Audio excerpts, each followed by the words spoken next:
Hello friends, geography में विद्यासागर में सबका स्वागत है।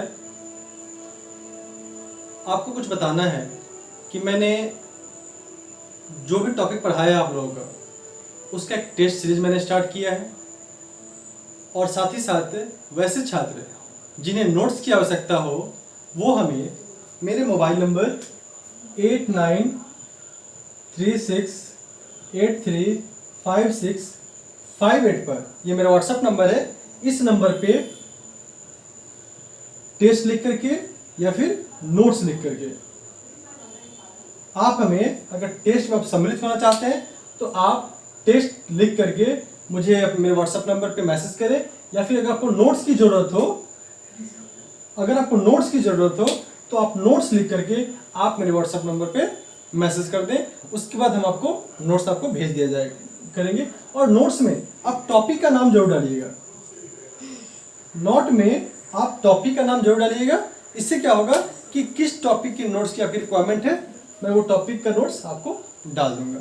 या फिर आप मेरे नंबर पे व्हाट्सएप कर सकते हैं या फिर आप कमेंट्स में डाल सकते हैं, ठीक है। तो आइए आज के हम टॉपिक पढ़ते हैं, पृथ्वी की गतियां।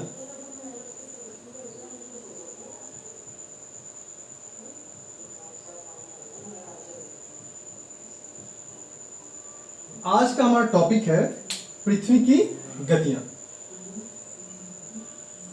जैसा कि हम जानते हैं पृथ्वी हमारी दो तरह की गति करती है। एक गति होती है जो पृथ्वी अपने अक्ष पर करती है, एक जो है पृथ्वी अपने अक्ष पर एक गति करती है। जैसे पृथ्वी है, पृथ्वी इस पर भी घूमते रहती है। इसके घूमने से क्या होता है, पृथ्वी अपने अक्ष पर घूमती है, इससे क्या होता है, इससे हमारा दिन और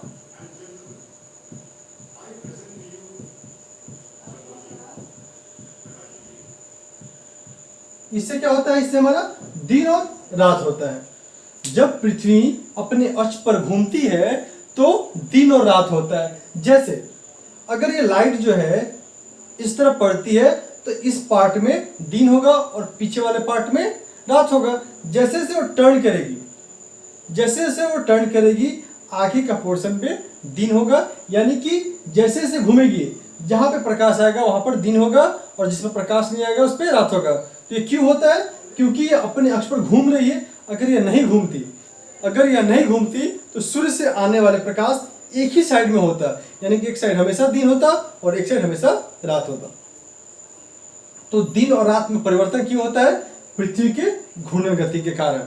तो पहली क्या थी, पृथ्वी की एक गति कौन सी है, वो है घूर्णन गति।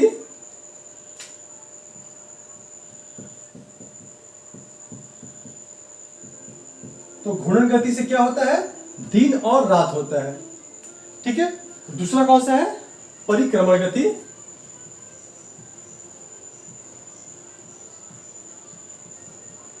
या इसे वार्षिक गति भी कहते हैं, ठीक है। परिक्रमण गति या वार्षिक गति, इसमें क्या होता है, यह हमारा सूर्य हुआ, यह हमारी पृथ्वी हुई। तो पृथ्वी जो है सूर्य के चारों ओर जो है सूर्य के चारों ओर चक्कर लगाता है, ठीक है। और इस चक्र को क्या कहते हैं, परिक्रमण। मतलब किसी के सापेक्ष में बार बार घूमना ही परिक्रमण हुआ। अब ये जो है, ये जिस पाथ पर घूमता है, पृथ्वी जो है सूर्य की परिक्रमा करने में जिस पाथ पर घूमता है उसे क्या कहते हैं, दीर्घवृत्ताकार पथ। इसका मतलब है कि पृथ्वी जब सूर्य के चारों तरफ परिक्रमा करती है तो परिक्रमा करने का जो क्रम होता है वो हमेशा सूर्य और पृथ्वी के बीच की दूरी समान नहीं होती है। क्या होता है कि सूर्य और पृथ्वी के बीच की जो दूरी है वो हमेशा समान नहीं होता है। तो कैसा होता है, तो वो दीर्घवृत्ताकार होता है और सूर्य और पृथ्वी के बीच की दूरी समान नहीं होती है। अब देखिए परिक्रमण गति यानी कि सूर्य की परिक्रमा करने से क्या परिवर्तन होता है। जैसे मैंने क्या बोला कि जब हम दैनिक गति या घूर्णन गति की बात करते हैं तो घूर्णन गति से क्या होता है, दिन और रात होता है। अगर उसी तरह से हम परिक्रमण गति की बात करें तो परिक्रमण गति से क्या होता है कि हमारे ऋतु में परिवर्तन आते हैं।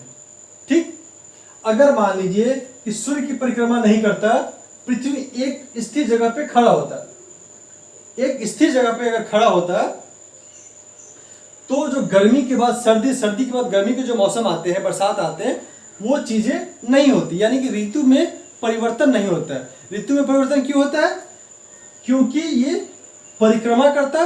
और क्यों, और इसका एक और कारण क्या है, यह अपने अक्ष पर यानी पृथ्वी जो है अपने अक्ष पर 23.5 डिग्री झुकी हुई है।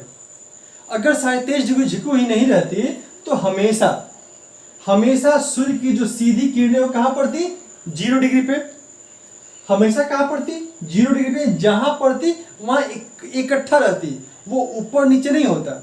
लेकिन जो झुकाव के कारण क्या होता है कि जैसे जैसे जैसे जैसे वो चारों तरफ चक्कर लगाती है उसके स्थिति में भी परिवर्तन आता है, यानी सूर्य की जो किरणें हैं वो भी बदलते रहती हैं। सूर्य की किरणें हमेशा एक ही जगह नहीं पड़ती हैं। ठीक, तो हमने कौन सी दो गति पढ़ी, घूर्णन गति और परिक्रमण गति। घूर्णन गति में मैंने क्या जाना कि घूर्णन गति से दिन और रात होता है, और परिक्रमण गति से क्या होता है, परिक्रमण गति से ऋतु में परिवर्तन होता है। बस इतना ही जानना है इसमें दोनों की गतियों में। अब इसके हम आगे आते हैं। अब हम इसके आगे आते हैं तो हमने यहां पे आपको बताया कि सूर्य जब परिक्रमा करता है,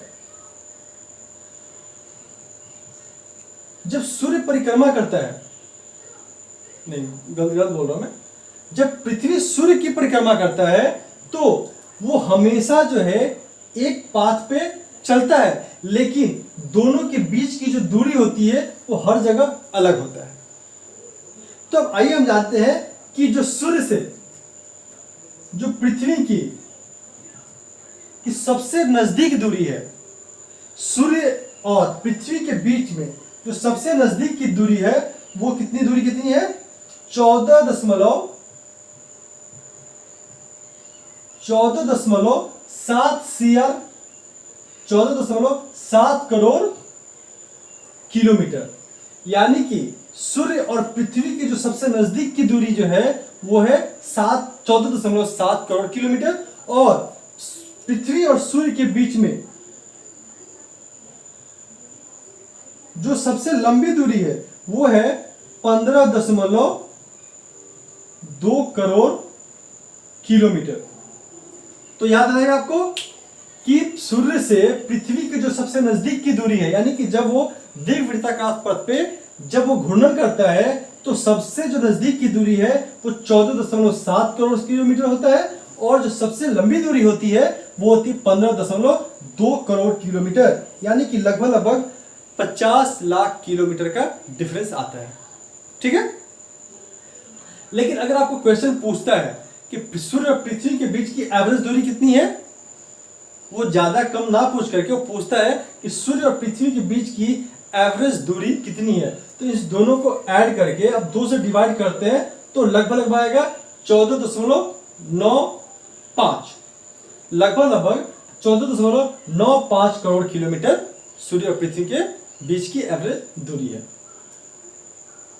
अब ये आता है कि डेट फिक्स है कि किस तारीख को सबसे कम होगा और किस तारीख को सबसे ज्यादा होगा। तो सबसे जो कम है, जो दोनों के बीच की जो दूरी होती है वो सबसे कम कब होती है, कब होती है, वो होती है 3 जनवरी को। कब होती है, 3 जनवरी को। और सूर्य और पृथ्वी के बीच की सबसे ज्यादा दूरी कब होती है, 4 जुलाई को। ये डेट आप याद रखिएगा, 3 जनवरी और 4 जुलाई, 3 जनवरी 4 जुलाई। और यहां पे एक टर्म दिया जाता है, जब सूर्य और पृथ्वी के बीच की दूरी सबसे कम होती है उसे हम क्या कहते हैं? उपसौर। उपसौर। और उन दोनों के बीच जो सबसे ज्यादा दूरी है उसे क्या कहते हैं? अपसौर। उसे कहते हैं उपसौर, इसे कहते हैं अपसौर। अब बताइए आप इसको याद कैसे कीजिएगा? भूल जाइएगा कि आखिर जो है ये तो आपको याद होगा, हाँ जनवरी में, जुलाई में है। एक जो है महीने के स्टार्ट में होगा और दूसरा कब होगा? उसके 6 महीने के बाद लगभग। अब जो है यहाँ याद करने में थोड़ा सा परेशानी आता है, कैसे याद करेंगे? तो आप याद रखिए कि जो उप जो है, सौर दोनों तरफ है, एक जगह उप है और एक जगह अप है। तो हमेशा देखते हैं कि जो उप किस पे लगता है? छोटे लोग जो होते हैं, छोटा जो पद है उसमें उप लगता है। जैसे मुख्यमंत्री का पद बड़ा होता है, उप मुख्यमंत्री। उप मुख्यमंत्री छोटा होता है, ठीक है? तो उप से छोटे का बोध होता है। तो जनवरी क्या है? जुलाई से छोटा है। जनवरी 3 तारीख क्या होता है? 4 से छोटा होता है। तो इससे आप याद रहे कि उप जहां लगेगा वो छोटे को निर्देश करता है, यानी कि जहां पे दूरी छोटा है यानी कम है वहां पे 3 जनवरी होगा और वो उपसौर होगा। जहां पे दूरी ज्यादा होगी उसको क्या बोलेंगे? अप। अप क्या बोलते हैं? अप मतलब ऊपर, उप मतलब नीचे का पोस्ट, अप मतलब ऊपर। इंग्लिश वाला अप क्या होता है? अप मतलब ऊपर, डाउन मतलब नीचे।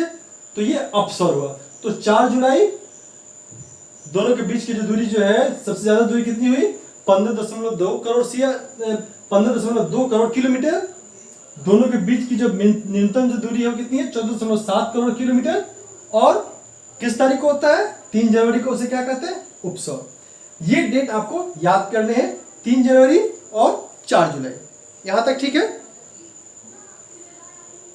अब देखिए, अब जो है एक ऐसा समय आता है, एक ऐसा समय आता है जब सूर्य की जो किरणें हैं, जो सूर्य की किरणें हैं वो विषुवत रेखा पे लंबवत पड़ती हैं। एक ऐसा समय आता है जब सूर्य की लंबवत किरणें कहां पड़ती है? विषुवत रेखा पे। अब वो कैसे पड़ेंगे विषुवत रेखा पे? और वो साल में 2 बार ऐसा होता है। एक साल में 2 बार ऐसा समय आता है जब सूर्य की सीधी किरणें विषुवत रेखा पे पड़ती हैं। अब देखिए इसको कैसे होती है, अब इसको बताते हैं आपको। ये पृथ्वी है, ठीक? और ये अपने अक्ष पे क्या हुआ है? झुका हुआ है। जब यहां पर है तो सबसे ज्यादा जो है अभी नजदीक कौन सा पार्ट है? नीचे वाला पार्ट नजदीक है। आप ध्यान दीजिए इसको कि अभी जो है सूर्य से नजदीक ये पार्ट है कि ये पार्ट है? तो नीचे वाला पार्ट है, साउथ का पार्ट नजदीक है, दक्षिण ध्रुव का पार्ट नजदीक है। और जैसे जैसे आप आगे जाते तो कभी ना कभी जब ऐसे आ रहे हैं, सेम वैसे है। जब यहां आए तो क्या देखे कि नीचे वाला पार्ट क्या है? वो सूर्य से दूर है, ये पार्ट नजदीक है। तो अभी जो तिरछी किरणें किधर पड़ेंगे? ऊपर साइड में। और यहां क्या हो रही थी? तिरछी किरणें कहां पड़ रही थी? नीचे साइड में सीधी। लेकिन कभी ना कभी एक ऐसा समय आएगा जब ये डायरेक्ट बीच में यानी कि विषुवत रेखा पे इसकी जो किरणें हैं सीधी पड़ेंगी। अब जैसे कि देखिए, मान लिया हम यहां से 3 जनवरी को स्टार्ट करते हैं, ठीक है? और 3 जनवरी को मान लीजिए कि हमारा जो है ये वाला पोर्शन सबसे नजदीक है, ठीक? जब ये घूमते घूमते या ऐसे घूमते हैं, मान लीजिए ऐसे घूमते घूमते जो आ रहे हैं, तो अभी तो ये नीचे ही था, अभी भी नीचे। अब धीरे धीरे क्या हुआ कि ये बीच का पोर्शन जो है दोनों से जो बीच का पोर्शन यहाँ डायरेक्ट पड़ रहा है। और जैसे जैसे ऐसे आकर के इधर गया तो ऊपर वाला पोर्शन नजदीक आया और नीचे वाला पोर्शन क्या हुआ? दूर हो गया। फिर जब ये जाना स्टार्ट करेगा, यानी ये डेट मत याद कीजिए, सिर्फ मैंने ये माना है कि 3 को स्टार्ट होता है, तो अभी ये नीचे वाला पोर्शन पे ज्यादा लाइट आ रहा है। अब हम इधर आए तो ऊपर वाले पोर्शन में, यानी इस दोनों के बीच में कहीं ना कहीं डायरेक्ट बीच में लाइट जो है ना, इसकी जो सूर्य की प्रकाश है वो बीच में यानी विषुवत रेखा पे ज्यादा पड़ेगी। तो यहां तक है। फिर जब हम इधर से लौटते हैं उस साइड से, फिर देखिए फिर वही स्थिति आती है। तो यहां से लौटते के क्रम में, यानी कि उधर से जब चक्कर लगाते हैं, तो फिर एक ऐसा समय होगा जब सूर्य की किरणें विषुवत रेखा पे पड़ेंगी। तो एक प्रश्न भी पूछता है कि एक वर्ष में सूर्य की किरणें कितनी बार विषुवत रेखा पे डायरेक्ट पड़ती हैं? तो 2 बार, एक ऐसे दूसरा वैसे, फिर लौटते समय। एक वर्ष में कितनी बार सूर्य की किरणें कर्क रेखा पे या मकर रेखा पे पड़ती है? तो साल में 1 बार। इस चीज को आप लोग याद रखिएगा, ठीक है। तो जैसे मैंने बताया कि जब ये सबसे नजदीक और सबसे दूर हो गया, एक ऐसा समय आता है जब सूर्य की किरणें जो है विषुवत रेखा पड़ती है, तो उसको बोलते हैं विषुव। इस दोनों टर्म को क्या कहते हैं? विषुव।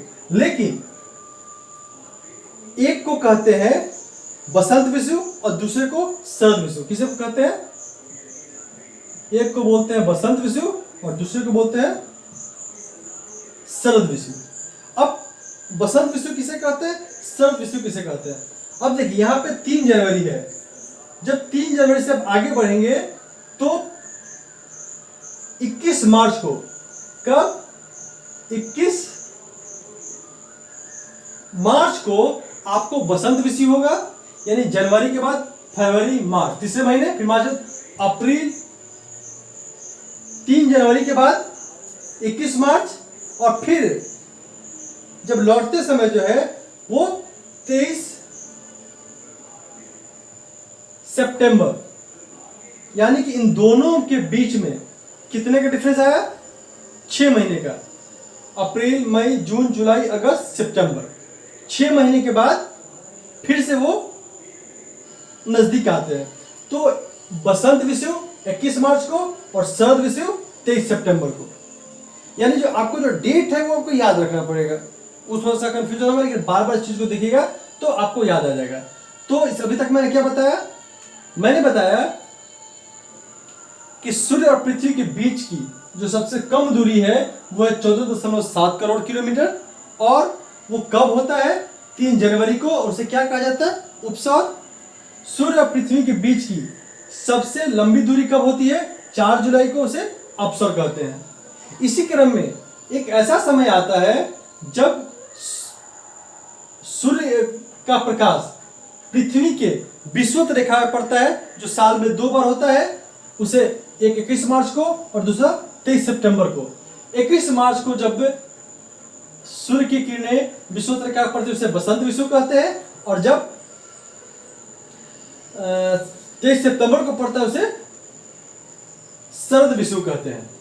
ये आपको 1, 2, 3, 4 डेट याद हो गए। 2 डेट और इंपॉर्टेंट है।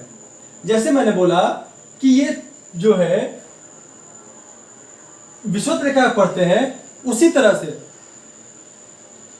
तरह से एक और इंपॉर्टेंट लाइन है कर्क रेखा और मकर रेखा। यानी कि सूर्य की मैक्सिमम जो किरणें जो डायरेक्ट पड़ती हैं वो नॉर्थ साइड में 23.5 डिग्री और साउथ साइड में 23.5 डिग्री तक लंबवत पड़ती है। उसके बाद फिर से वो घटना स्टार्ट कर देती है। यानी कि सूर्य की जो लंबवत किरणें हैं वो कहां से कहां तक पड़ती हैं? तो उत्तर के 23.5 डिग्री से दक्षिण के 23.5 डिग्री, यानी इन्हीं के बीच में सूर्य की लंबवत किरणें पड़ती हैं। तो आपको इसमें 2 डेट और आएंगे। पहला आएगा कि एक ऐसा डेट, ठीक, एक ऐसा डेट जब सूर्य की किरणें जो है कर्क रेखा में पड़ती है। जब कर्क रेखा में पड़ती है उसे, यानी कि सूर्य की डायरेक्ट किरणें जब 23.5 डिग्री यानी कि उत्तर में, यानी कर्क रेखा पे जब पड़ती है उसे बोलते हैं कर्क संक्रांति। और जब दक्षिण ध्रुव की तरफ 23.5 पे पड़ता है तो उसे बोलते हैं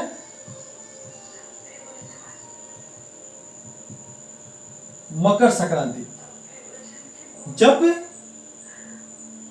कर्क रेखा पर जब सूर्य की किरणें डायरेक्ट पड़ती हैं, सीधी पड़ती हैं, उसे कर्क संक्रांति कहते हैं। और जब दक्षिण में मकर रेखा पर जब डायरेक्ट किरणें पड़ती हैं उसे मकर संक्रांति कहते हैं। तो इस दिन क्या होता है और ये कब होता है? ये होता है आपको 21 जून को। और ये कब होता है? ये होता है 22 दिसंबर को। कर्क संक्रांति कब होता है? 21 जून को। और मकर संक्रांति कब होता है? 22 दिसंबर को। ठीक है। ये इंपॉर्टेंट क्यों है? ये इंपॉर्टेंट इसलिए है कि जब कर्क रेखा पे सूर्य की किरणें सीधी पड़ेंगी तो यहां पर सबसे बड़ा दिन होगा। क्या होगा? यहां पर सबसे बड़ा दिन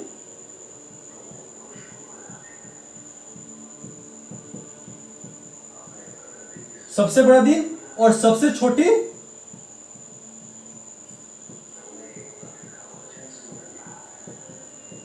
यानी कि कर्क संक्रांति के दिन सबसे बड़ा दिन होगा और सबसे छोटी रात होगा। कब? 21 जून को। और 21 जून को सबसे बड़ा जब दिन होगा 21 जून को, तो 21 जून को सबसे बड़ा दिन कहां हो रहा है?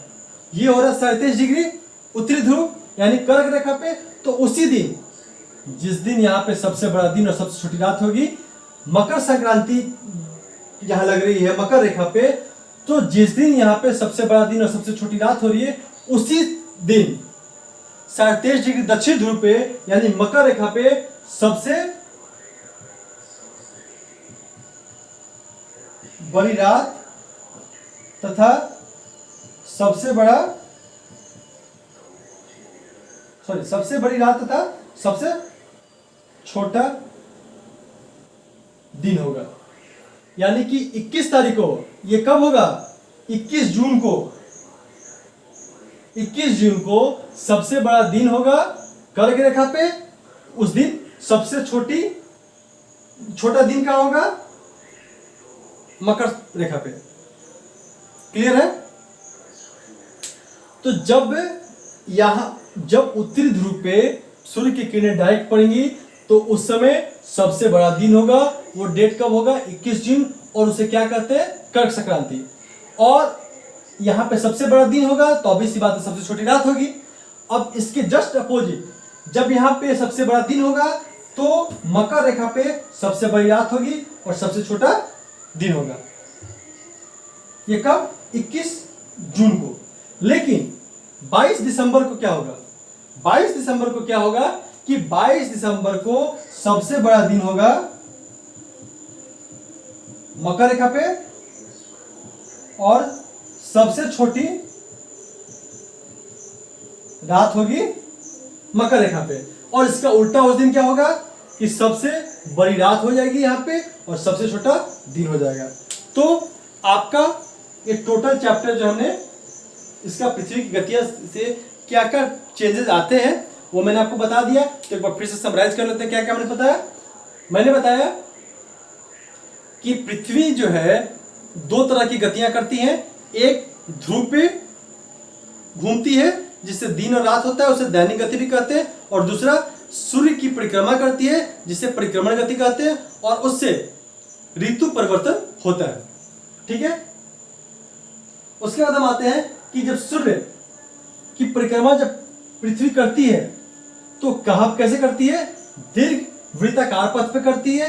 यानी कि दोनों के बीच की जो दूरी है वो समान नहीं रहती है, वो दूरी घटते बढ़ते रहती है। तो सूर्य और पृथ्वी के बीच की जो सबसे कम दूरी है वो है 14.7 करोड़ किलोमीटर और इन दोनों के बीच जो सबसे ज्यादा दूरी है वो 15.2 करोड़ किलोमीटर है। जो सबसे कम दूरी है उसे उपसौर कहते हैं, वो जो 3 जनवरी को होता है। और सबसे जो ज्यादा दूरी है वो 4 जुलाई को होता है, उसे अपसौर कहते हैं। इसके बाद साल में 2 बार ऐसा समय आता है जब सूर्य की किरणें विषुवत रेखा पे पड़ती हैं। उसे कहते हैं बसंत विषुव और शरद विषुव, जो क्रमशः 21 मार्च और 23 सितंबर को होता है। साल में एक बार ऐसा समय आता है जब सूर्य की डायरेक्ट किरणें हमारी कर्क रेखा पर पड़ती है, जो कि 21 जून को है, और उसे कर्क संक्रांति कहते हैं। और सबसे बड़ा दिन उस दिन होता है और सबसे छोटी रात उस दिन कर्क रेखा पर होती है। उसके उल्टा जो है 21 जून को कर्क संक्रांति के दिन मकर रेखा पर सबसे बड़ी रात होती है और सबसे छोटा दिन होता है। अब इसी को हम पलटते हैं, यानी कि जब 22 दिसंबर को जब मकर संक्रांति होती है, उस समय मकर संक्रांति में मकर रेखा पे सबसे बड़ा दिन होता है और सबसे छोटी रात होती है, जबकि मकर संक्रांति को कर्क रेखा पे सबसे बड़ी रात होती है और सबसे छोटा दिन होता है। ठीक है, तो आज का चैप्टर यहाँ समाप्त करते हैं, फिर मिलते हैं हम अगले चैप्टर में अगली क्लास में। तब तक नमस्कार।